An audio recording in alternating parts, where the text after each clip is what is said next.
Baik, Assalamualaikum warahmatullahi wabarakatuh. Selamat pagi, siang, sore, malam semuanya. Pada kesempatan ini kita akan melanjutkan materi tentang penalaran oposisi lanjut. Jadi, tentang penalaran oposisi atau perlawanan, dalam logika ini adalah cara berpikir untuk menyoroti hubungan pertentangan antara dua proposisi atau dua pernyataan. Jadi, kedua proposisi tersebut harus punya subjek dan predikat yang sama, kemudian berbeda dalam kuantitas, baik dia kalimat universal atau kalimat partikular. Nah, atau juga di dalam kualitas, baik itu diakui, afirmasi, maupun diingkari, afirmasi negatif. Jadi pada akhirnya pertentangan ini akan menunjukkan bahwa tidak mungkin kedua pernyataan atau proposisi yang beroposisi itu dua-duanya benar atau benar sekaligus. Meskipun ada kemungkinan salah satu dari proposisi atau pernyataan tersebut itu satu benar dan yang satu salah. Ingat, selalu ada dua proposisi yang akan dipertentangkan. Jadi, kalau berbicara oposisi, ini merupakan hubungan pertentangan antara proposisi dengan subjek dan predikat yang sama. Jadi, perbedaannya ada pada kuantitas, baik itu kalimatnya universal atau partikular, atau kualitasnya, afirmasi, diakui, atau diingkari. Jadi, afirmasi positif atau negatif. Tujuannya jelas untuk membantu gimana kita menilai konsistensi logis antar pernyataan. Itu dia, membantu menilai konsistensi logis antar pernyataan. Oke, selanjutnya. Jadi pada slide ini ada 4 macam oposisi dalam logika: kontraris, subkontraris, kontradiktoris, dan subalternasi. Kita lihat satu-satu ya. Nanti di sini kemudian dimulai dengan pembahasan oposisi kontraris. Jadi dalam logika ilmiah, penalaran oposisi ini tentang cara menilai hubungan pertentangan antara dua proposisi yang subjek dan predikatnya sama. Nah, poinnya di situ tuh. Yang di-highlight subjek dan predikatnya sama. Tapi beda kuantitas. Tadi kuantitas baik itu contoh kalimat yang universal menggunakan kata semua dan partikular, beberapa sebagian. Nah, untuk kualitas selalu sama, bahwa ini apakah diakui atau diingkari menggunakan afirmasi positif atau negatif. Jadi dengan kata lain, oposisi ini akan menunjukkan gimana suatu pernyataan bisa berlawanan dengan pernyataan yang lain, sehingga kita bisa menguji konsistensi dan kebenaran suatu argumen. Dalam berpikir ilmiah, oposisi itu dipakai untuk menghindari kontradiksi ilmu atau pengetahuan menuntut suatu konsistensi. Kalau dua proposisi beroposisi, berdiri sendiri begitu, maka kita harus menentukan mana yang benar dan mana yang salah, supaya tidak terjadi, diistilahkan itu, kekacauan logika. Nah, menguji validitas atau pernyataan itu dengan benar dengan membandingkan proposisi yang berlawanan, kita bisa menilai apakah suatu klaim itu bisa dipertahankan secara rasional kebenarannya. Untuk apa? Untuk membangun kerangka berpikir sistematis. Jadi oposisi ini akan membantu menyusun argumen yang terstruktur sehingga penalaran tidak jatuh pada kesalahan berpikir atau diistilahkan fallacy. Di situ ada contohnya, ada hukumnya. Kita lihat di sini hukumnya, bila pernyataan yang satu benar, maka pernyataan yang lain pasti salah. Kemudian jika pernyataan yang satu salah, maka yang lain bisa benar, bisa juga salah. Kebetulan di situ contohnya semua adalah korupsi, kemudian Pernyataan kedua, semuanya tidak ada yang korupsi. Jelas di sini kelihatan satu afirmasi positif, satu afirmasi negatif. Nah, dari situ kita bisa membandingkan perlawanannya seperti apa. Nah, untuk saya kasih contoh yang lain. Semua planet beredar mengelilingi matahari. Nah, dari pelajaran awal kita mengetahui ini, polanya sudah seperti itu. Ketika menyatakan perlawanannya tidak ada planet yang beredar mengelilingi matahari, maka dengan mudah kita akan menyimpulkan keduanya tidak mungkin benar sekaligus. Nah, inilah kemudian kenapa oposisi itu menuntut kita untuk memilih berdasarkan bukti ilmiah. Contoh yang lain, semua burung bisa terbang. Lantas mengatakan sebagian burung tidak bisa terbang, ini mengingatkan bahwa klaim universal harus diuji dengan fakta. Karena kalau kita lihat burung unta, burung pinguin itu memang tidak bisa terbang. Nah, gitu. Jadi kira-kira seperti itulah contoh. Selanjutnya, di sini oposisi subkontraris. Ini hubungan antar dua predikat khusus. Dia adalah partikular. Sebagian beberapa itu awalan partikular dalam contoh kalimat yang memiliki subjek dan predikat yang sama. Tapi secara kualitas itu beda. Satu afirmasi positif, satu negatif. Jadi artinya kedua-duanya sama-sama berbicara tentang sebagian. Jadi ini kalau bicara sebagian tentu tidak seluruhnya ya. Misal sebagian anggota dalam suatu kelas. Tapi arah pernyataannya berlawanan. Nah, itu dia. Ya, hukumnya seperti yang tertera di slide, kalau salah satu proposisi salah, maka yang lain bisa diakui benar. Karena keduanya tidak mungkin salah sekaligus. Minimal harus ada satu yang benar gitu. Jika salah satu proposisi benar, maka yang lain bisa salah, bisa juga benar. Jadi di situ untuk hukum kedua ini tidak ada kepastian mutlak karena keduanya berbicara tentang sebagian saja begitu. Sehingga ada ruang kemungkinan. Nah, di sini kebetulan tentang sarjana hukum, kita ganti sarjana psikologi gitu.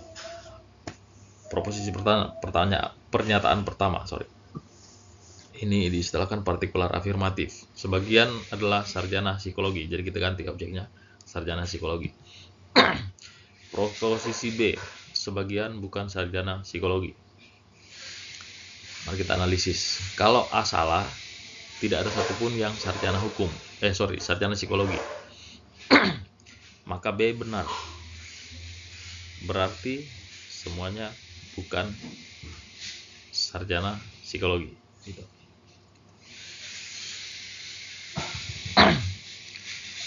Jika A benar, ada sebagian yang sarjana psikologi, maka B tidak bisa benar karena sebagian lainnya bukan sarjana psikologi.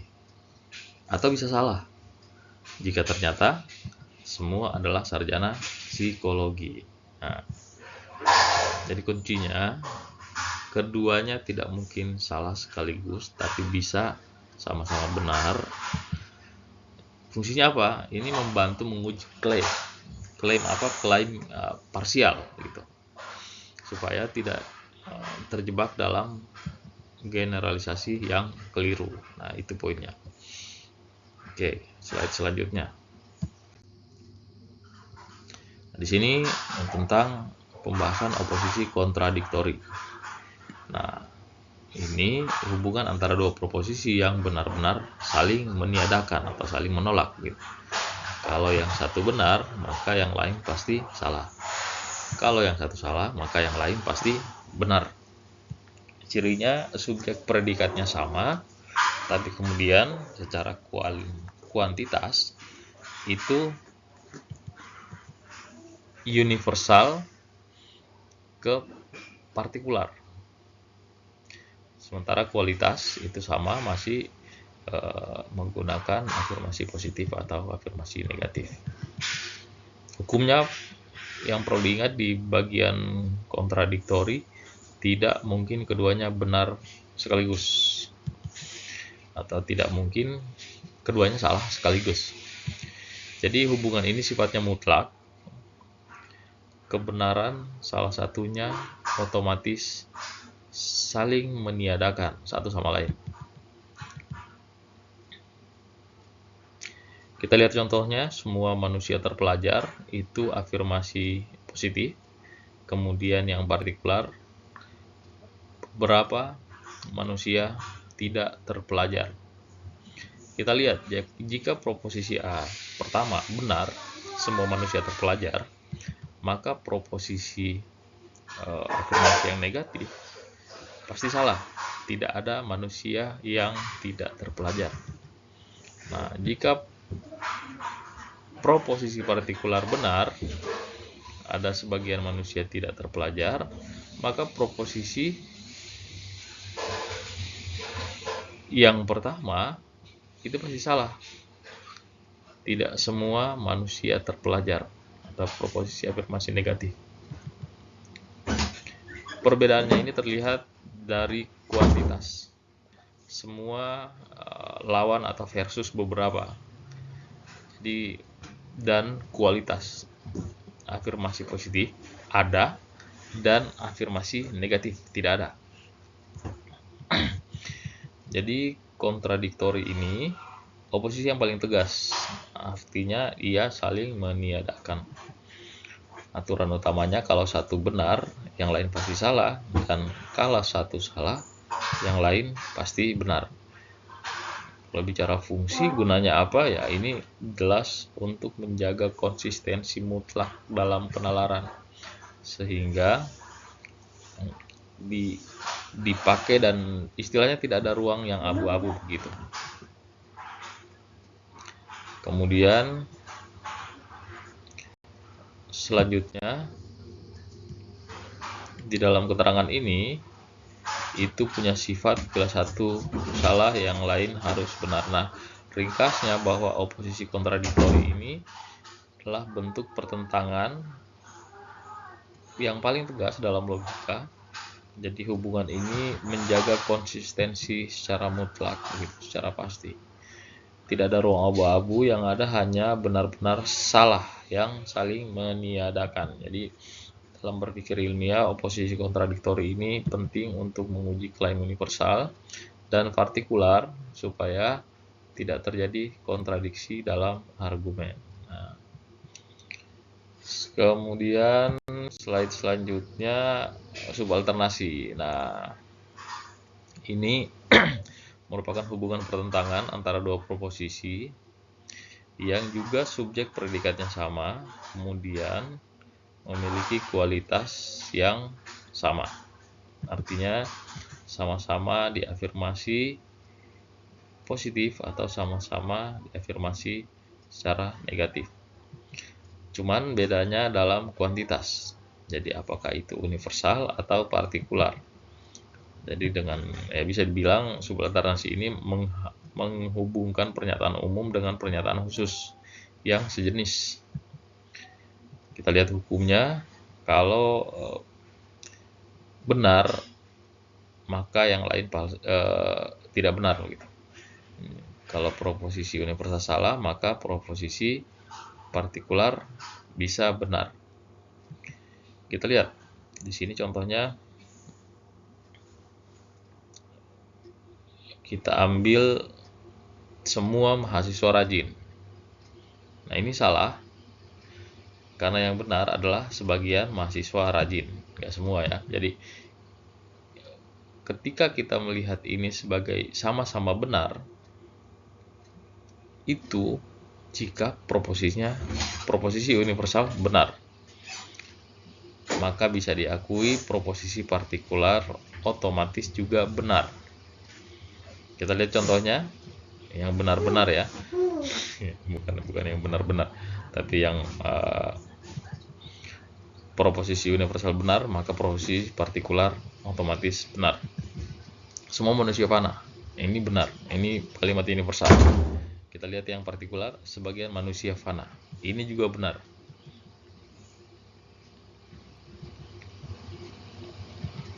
Karena ya semua itu sudah mencakup sebagian. Makanya disebut dua-duanya benar. Bagaimana dengan yang tidak benar? Nah, ini kita lihat jika sesuai hukum, jika proposisi partikular salah, maka proposisi universal juga pasti salah. Contoh, sebagian bunga berwarna biru, ini salah. Nah, kemudian semua bunga berwarna biru, ini juga pasti salah. Karena secara intuitif, nalar kita akan menjangkau bunga berdasarkan pengalaman, nggak semuanya warnanya biru. Nah, jadi secara sederhana, subalternasi ini adalah hubungan universal dan partikular dengan kualitas yang sama. Cirinya mungkin ada kemungkinan keduanya benar, keduanya salah, atau salah satu benar dan yang lain salah. Fungsinya jelas untuk membantu bagaimana kita memahami klaim umum berhubungan dengan klaim khusus, sehingga penalaran tidak jatuh pada generalisasi yang keliru, pernyataan universal yang keliru, atau kesimpulan yang terlalu sempit. Nah, itu dia. Kemudian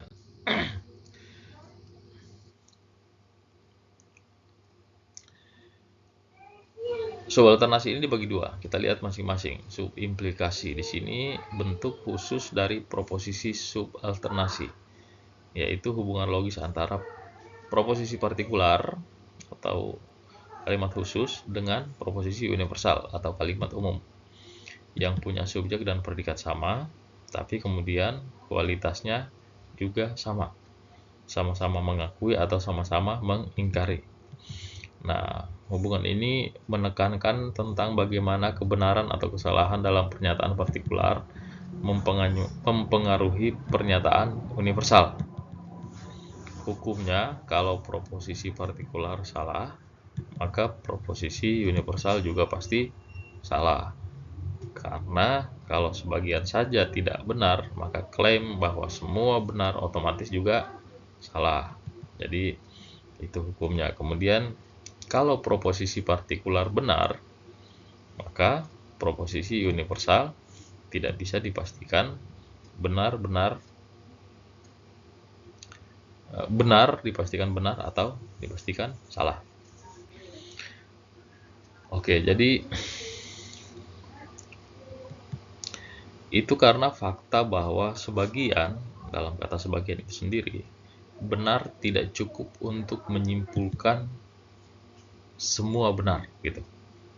Bisa jadi benar, bisa jadi salah. Kebetulan di sini contohnya yang partikular afirmasi, sebagian adalah seniman. Yang kemudian universal diakui semua adalah seniman. Kita lihat, jika salah, maka itu akan berkesimpulan tidak ada satupun seniman.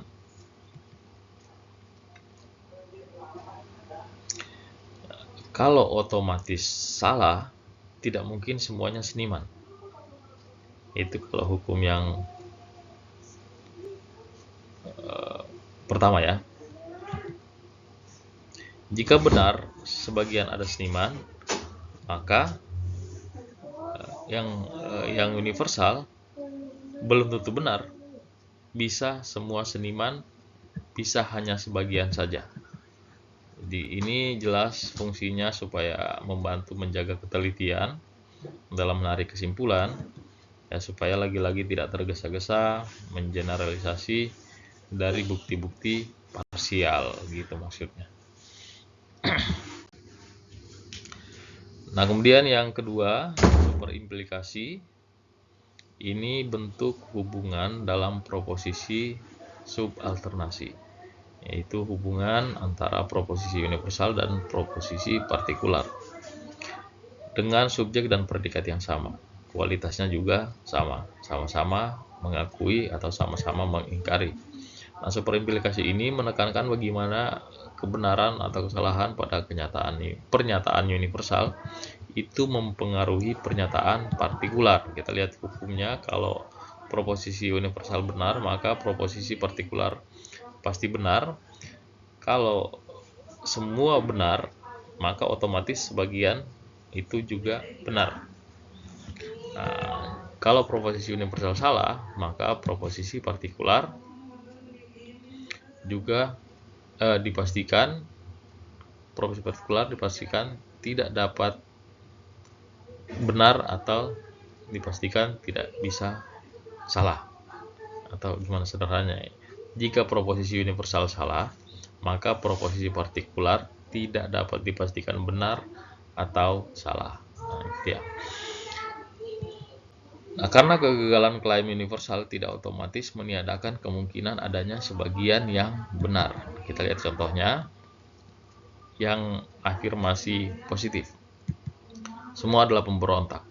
Dan mengatakan afirmasi yang kedua positif juga, ada sebagian yang memberontak, atau di sini contoh tertulis ada sebagian yang memberontak. Semua adalah pemberontak dan ada sebagian yang pemberontak. Kita lihat, kalau pernyataan pertama benar, semua pemberontak, maka pernyataan keduanya itu juga benar. Kenapa? Karena sebagian adalah bagian dari semuanya. Sebagian termasuk dalam semua. Jika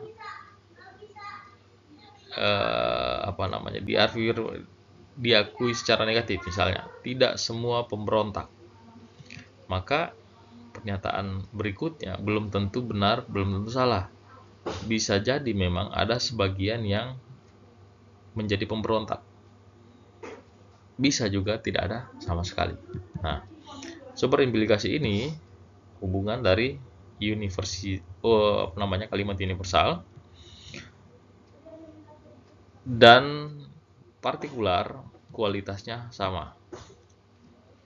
Aturan utamanya atau dalilnya atau hukumnya, jika universal benar maka partikular pasti benar. Kalau kalimat universal salah, maka kalimat partikular tidak bisa dipastikan. Jadi fungsinya jelas, ini tetap untuk menjaga ketelitian dalam bagaimana menilai klaim umum, supaya kita tidak salah menarik kesimpulan tentang klaim khusus. Nah, itu dia. Nah, demikian materi pada kesempatan ini. Mudah-mudahan bisa diperhatikan, kemudian bisa dipelajari kembali. Nanti silahkan ditonton ulang saja kalau memang butuh repetisi pengulangan pemahaman. Nanti kalau misalnya terdapat hal-hal yang ingin ditanyakan, silahkan langsung di chat di WAG. Kita akan bahas sama-sama begitu. Terima kasih perhatiannya, kesungguhannya kesungguhan dalam mempelajari sesuatu itu penting. Sudah menyimak juga, terima kasih. Jadi intinya bahwa belajar tentang logika ini bukan sekedar mengerti atau paham istilah saja, tapi juga ngelatih kita cara berpikir yang selalu disampaikan para filsuf, bisa berpikir secara jernih, konsisten, kemudian ilmiah. Itu yang paling penting. Kita pelajari, simak dengan teliti, kemudian akan muncul ada sikap ilmiah di situ. Apa itu sikap ilmiah? Tentang ketekunan, keterbukaan, kesediaan untuk menimbang kebenaran secara rasional. Itu semua adalah bentuk-bentuk ilmiah. Semoga pelajaran ini, pemahaman yang dikerahkan itu menjadi sesuatu yang berharga begitu, untuk memperkuat daya analisis, menghindari kekeliruan berpikir, kemudian syukur-syukur bisa menumbuhkan kebijaksanaan dalam mengambil keputusan. Sebagai penutup, ilmu logika ini adalah cahaya bagi akal manusia tentunya ya. Dengan mempelajari materi ini, kita belajar menimbang kebenaran tanpa terjebak dalam prasangka. Baik, demikian. Terima kasih banyak atas perhatian atensinya. Kita akan ketemu lagi dengan materi-materi selanjutnya di pertemuan selanjutnya. Terima kasih, sekian. Assalamualaikum warahmatullahi wabarakatuh.